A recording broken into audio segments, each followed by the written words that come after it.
안녕하세요. 투마일스 박예진입니다. 애저 900과정의 세 번째 강의를 시작해 보겠습니다. 지난 시간에는 클라우드 배포 모델, 클라우드 서비스, 그리고 클라우드의 이점들에 대해서 알아보는 시간을 가졌습니다. 이번 시간에는 애저 리소스 구성 요소들에 대해서 살펴보고 애저 서비스들을 이해하기 앞서서 알고 가야 되는 용어들에 대해서 공부해 보도록 하겠습니다. 지난 시간과 마찬가지로 이론에 넘어가기 앞서 세 가지 문제를 먼저 보고 오겠습니다. 첫 번째 문제입니다. 회사가 애저 구독과 테넌트를 세팅을 했고 애저 플랫폼에 리소스를 배포하고 싶어 합니다. 그리고 이 리소스들을 논리적으로 묶어주고 싶어 하는데 여기 보기 중 어떤 것을 사용하면 좋을까요? 살짝 고민할 수 있는 시간 드릴게요. 정답은 리소스 그룹입니다. 뒤에서 다루겠지만 리소스를 만들 때 리소스 그룹을 먼저 지정을 해주게 되는데요. 리소스 그룹에는 관리하려고 하는 리소스들이 포함이 되고 리소스 그룹은 리소스들을 포함하는 컨테이너라고 이해하시면 됩니다. 두 번째 문제입니다. 리소스들의 디펜던시를 정해주는 건 어떤 걸까요? 이번에도 시간 드릴 테니 고민해보세요. 정답을 모르시더라도 이런 용어들을 다루겠다라고 생각하는 시간을 가지시면 좋을 것 같습니다. 정답은 리소스 매니저입니다. 리소스 매니저가 리소스 간 디펜던시를 정해주는 역할을 해서 올바른 순서대로 배포가 되게 도와주는 역할을 합니다. 보기에 나와 있는 리소스 그룹은 조금 전에 다뤘고 애저 폴리시랑 관리 그룹은 뒤에서 다루도록 하겠습니다. 마지막 문제입니다. 리전, 지역이 비동기적 데이터 복제를 위해서 사용이 될 수 있냐? 라고 물어보는데요. 과연 맞는 문장인지 틀린 문장인지 골라주시면 되겠습니다. 정답은 맞다입니다. 이걸 이해하기 위해서는 가용성 영역과 리전 개념에 대해서 먼저 알아야 되는데 내용이 조금 길어서 뒤에서 자세히 설명을 하기로 하고 간단히 설명을 하고 넘어가자면 가용성 영역은 리전에만 해당이 되기 때문에 여기서 정답은 yes가 됩니다. 리전 안에 있는 가용성 영역에 데이터와 어플리케이션을 동기적으로 복제를 할 수 있고 재복구 보호를 위해서 애저 지역에 걸쳐 비동기적으로 데이터를 복제할 수 있습니다. 앞에서 리소스 그룹, 관리 그룹, 구독이라는 용어를 만나셨을 텐데요. 해당 내용이 포함되는 애저의 리소스 구성 구조가 어떻게 되어 있는지 알아보도록 하겠습니다. 애저 리소스는 하향식 계층 구조를 가지고 있습니다. 제일 위에 애저 계정이 있습니다. 저희가 애저를 사용하려면 가장 먼저 계정을 만들어야 되죠. 그 아래는 매니지먼트 그룹, 관리 그룹이 있습니다. 그 아래는 구독, 저희가 리소스들을 사용하려면 구독을 만들어야 됩니다. 구독 내에 리소스 그룹이 있고 리소스 그룹 안에 저희가 사용하는 가상 머신, 가상 네트워크와 같은 리소스들이 구성되어 있습니다. 그러면 이제 리소스 그룹 이 각각이 뭔지 알아보도록 하겠습니다. 리소스는 애저에서 사용할 수 있는 항목들을 의미합니다. 저희가 사용하는 가상 머신, 가상 네트워크, 데이터베이스, 웹앱 등 다양하게 있고 이 항목들을 리소스라고 부릅니다.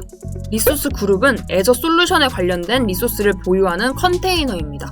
리소스 그룹에는 솔루션에 대한 모든 리소스 또는 그룹으로 관리하려는 리소스만 포함될 수 있습니다. 또한 사용자의 조직에 가장 적합하게 리소스 그룹에 리소스를 어떻게 할당할지 결정하게 됩니다. 이렇게 리소스 그룹 안에 가상 머신이나 웹, 데이터베이스가 포함이 되게 됩니다. 리소스 그룹은 여러 개 있을 수 있는데 리소스는 하나의 리소스 그룹에만 존재해야 합니다. 그리고 리소스 그룹을 삭제하게 되면 해당 리소스 그룹 내에 포함된 모든 리소스들은 함께 삭제되게 됩니다. 그리고 리소스 그룹은 알백을 사용해서 보호가 됩니다. 그 다음 리소스 그룹을 포함하는 구독입니다. 우선 애저를 사용하려면 구독을 생성해야 합니다. 구독이 애저의 제품이나 서비스에 대한 액세스를 제공하는 역할을 합니다. 구독도 여러 개가 있을 수 있고 사용자 계정과 해당 계정에서 만든 리소스들을 그룹화합니다. 구독에 따라서 만들고 사용할 수 있는 리소스에 대한 제한이 있고 조직에서는 구독을 활용해서 사용자나 팀 단위에서 만든 리소스들을 관리하고 만든 리소스들에 대한 비용 관리가 가능합니다. 관리 그룹은 구독 위에 있었던 개념이죠. 관리 그룹은 여러 구독의 액세스 관리나 정책, 규정 준수를 관리하는 데 활용이 됩니다. 관리 그룹에 속하는 모든 구독들은 관리 그룹에 적용되는 조건들을 자동으로 상속받게 됩니다. 자, 드디어 마지막이네요. 애저 리소스 매니저란 애저용 배포 서비스이자 관리 서비스입니다. 애저 계정에서 리소스를 만들고 업데이트하고 삭제할 수 있는 관리 계층을 제공합니다. 그리고 배포 이후에 액세스 제어, 잠금이나 태그와 같은 관리 기능을 사용해서 리소스를 보호하거나 구성할 수 있습니다. 다음으로는 애저 아키텍처 구성 요소 중 지역, 지역상, 가용성 영역 등에 대해서 알아보도록 하겠습니다. 지난 강의에서 클라우드 이점을 설명을 할 때 전 세계 데이터 센터에 데이터를 배포를 할 수 있다고 설명을 드렸었는데요. 애저는 전 세계 여러 데이터 센터에서 작동을 합니다. 이러한 데이터 센터는 지리적 영역으로 그룹화가 돼서 애플리케이션을 빌드할 위치를 유연하게 선택할 수 있게 도움을 줍니다. 여기서 지리, 지역, 지역상 등 지역에 관련한 개념들이 나오게 되는데요. 한번 짚고 넘어갈게요. 우선 애저에서 제공하는 지역은 전 세계 140개 국가에서 60개 이상 지역을 지원하고 있고 계속 확장 중입니다. 이 이미지에서 보시는 것처럼 미국, 북유럽, 동남아시아와 같이 전 세계 여러 국가의 데이터 센터가 위치하고 있습니다. 이렇게 정의된 지역에 저희가 애저 리소스를 만들게 되는 것입니다. 각 지역 내에는 중복성과 가용성을 제공하기 위한 여러 데이터 센터가 존재하고 있습니다. 지역은 고속 네트워크로 연결된 데이터 센터의 집합을 뜻합니다. 조금 더 자세히 설명을 드리자면 대기시간이 정의된 경계 내에 배포가 되고 대기시간이 짧은 전용 지역 네트워크를 통해서 연결되는 데이터 센터의 집합입니다. 한국의 경우 한국 중부와 남부 두 개의 지역을 제공하고 있습니다. 지리는 지역보다 한 단계 큰 개념인데요. 하나 이상의 애저 지역을 포함하는 특정 영역입니다. 지리적 위치는 데이터 보존 그리고 규정 준수 경계를 유지하는 불연속 시장을 정의합니다. 또한 지리적 위치를 통해서 특정 데이터 상주나 준수 요구 사항이 있는 고객은 데이터와 애플리케이션을 가깝게 유지할 수 있습니다. 그리고 지리적 위치는 전용 대용량 네트워킹 인프라와 연결을 통해서 전체 지역 오류를 견디는 내결함성이 있습니다. 큰 범주의 지리적 위치는 아메리카, 유럽, 아시아 태평양, 중동, 아프리카로 나뉘고 큰 범주 내에 세부 지리가 포함되어 있습니다. 영역은 가용성 영역이라고도 불리는데요. 지역 내에 고유한 물리적 위치입니다. 각 영역은 독립된 전원, 냉각, 그리고 네트워킹을 갖춘 하나 이상의 데이터 센터로 구성되어 있습니다. 간단히 말씀을 드리면 여기 적혀 있는 것처럼 지역 내에 하나 이상의 데이터 센터를 가진 물리적 위치를 뜻합니다. 하나의 지역 내에 하나 이상의 영역이 존재할 수 있고 각 영역 간의 대기 시간은 2ms 이하를 보장합니다. 다음은 지역상입니다. 지역상, 리전 페어라는 개념이 있는데요. 각 애저 지역은 동일한 지리적 위치 내에 다른 지역과 쌍을 이룹니다. 이 방법을 통해서 지역에서 VM 스토리지와 같은 리소스를 복제해서 자연재해, 내전, 정전 또는 물리적 네트워크 중단이 두 지역 모두에 영향을 미칠 가능성을 줄일 수 있습니다. 간단히 말씀을 드리면 지역이 쌍을 이뤄서 어떠한 영향으로 한쪽의 네트워크가 중단이 됐을 때 복원시킬 수 있게 만들었다라고 이해를 하시면 되겠습니다. 여기 왼쪽에 나와 있는 것이 지역상의 예제입니다. 이렇게 지역을 묶어서 지역상을 이루고 지리 안에 지역상이 구성되어 있습니다. 지역상은 직접 연결이 되어 있어서 하나의 지역에서 문제가 발생했을 때 영향을 받지 않을 만큼 충분히 떨어져 있고 이를 통해서 안정적인 서비스와 데이터 이중화를 제공할 수 있습니다.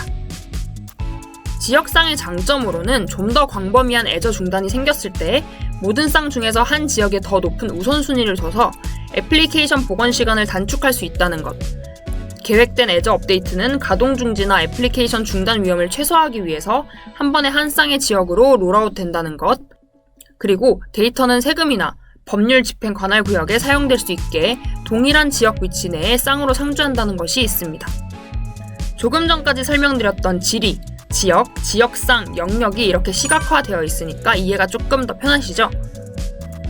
제일 큰 개념은 지리가 있고 그 안에 지역들이 있고 그 지역들이 쌍을 이룬 것을 지역쌍이라고 하고 데이터 센터가 모여있는 것을 지역이라고 합니다. 여기서 데이터 센터에 대해 조금 짚고 넘어가자면 데이터 센터는 독립적인 전원과 냉각 장치와 네트워크를 갖춘 별도의 시설을 뜻합니다. 한국의 경우에는 남부와 중부의 LG U+와 KT의 데이터 센터를 임차해서 사용하고 있다고 합니다. 이런 데이터 센터가 모여있는 것을 지역이라고 합니다. 가용성 영역은 물리적 그리고 논리적으로 분리된 데이터 센터이고 독립된 전원, 네트워크, 냉각 기능을 자체적으로 갖추고 있습니다. 대기 시간이 매우 짧은 네트워크로 연결된 이 가용성 영역은 고가용성 애플리케이션을 제공하는 구성 요소가 됩니다. 가용성 영역은 누군가 전원을 차단하거나 냉각 문제가 있는 경우처럼 데이터 센터 사이트에 영향을 줄 수 있는 이벤트가 있는 경우에 데이터가 보호되도록 합니다. 가용성 집합이라는 것은 애저에서 중복성과 가용성을 제공하기 위해 애플리케이션을 빌드하는 방법을 이해할 수 있도록 하는 VM의 논리적 그룹입니다. 여기서 가용성이란 서버와 네트워크, 프로그램 등의 정보 시스템을 정상적으로 사용 가능한 정도를 뜻합니다. 가용성 집합에 대한 개념을 다루면서 빼놓을 수 없는 개념이 바로 장애 도메인과 업데이트 도메인인데요.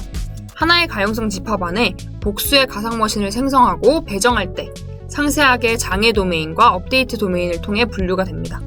이로 인해서 가용성을 보장할 수 있는 거죠. 그러면 장애 도메인은 뭘까요? 장애 도메인은 장애 발생 시에 페일오버로 데이터 손실 방지 그리고 최소화를 도와줍니다. 여기서 페일오버란 컴퓨터 서버, 시스템 네트워크 등에서 이상이 생겼을 때 예비 시스템으로 자동으로 전환되는 기능을 뜻합니다. 그럼 업데이트 도메인은 뭘까요? 업데이트 도메인은 업데이트 시 오프라인 상태가 아니더라도 자동적으로 수행이 되는 도메인입니다. 기본 애저 플랫폼에 의해서 가용성 집합의 각 가상 머신에는 업데이트 도메인과 장애 도메인이 할당됩니다. 각 가용성 집합은 최대 3개의 장애 도메인과 20개의 업데이트 도메인으로 구성이 가능합니다. 조금 전에도 설명을 드렸지만 업데이트 도메인은 동시에 재부팅할 수 있는 가상 머신과 기본 물리적 하드웨어 그룹을 나타냅니다. 단일 가용성 집합 내에 5개 이상의 가상 머신이 구성된 경우에 6번째 가상 머신은 첫 번째 가상 머신과 동일한 업데이트 도메인에 배치가 되고 7번째 가상 머신은 두 번째 가상 머신과 동일한 업데이트 도메인에 배치되는 식입니다. 재부팅되는 업데이트 도메인의 순서는 계획된 유지 관리 중에 순차적으로 진행되지 않을 수 있지만 한 번에 하나의 업데이트 도메인만 재부팅됩니다. 장애 도메인은 공통 전원과 네트워크 스위치를 공유하는 가상 머신 그룹이라고 정의할 수 있습니다. 기본적으로 가용성 집합 내에 구성된 가상 머신은 최대 3개의 장애 도메인에 걸쳐 분리가 되고요. 가상 머신을 가용성 집합에 배치를 해도 운영체제 또는 애플리케이션별 장애로부터 애플리케이션 보호는 할 수 없지만 잠재적인 물리적 하드웨어 장애, 네트워크 중단 또는 정전의 영향을 제한하는 데 사용됩니다. 오늘은 애저 주요 아키텍처에 대해서 알아봤습니다. 긴 설명 듣느라 수고 많이 하셨습니다. 다음은 파트 2에서 만나겠습니다. 감사합니다. See you!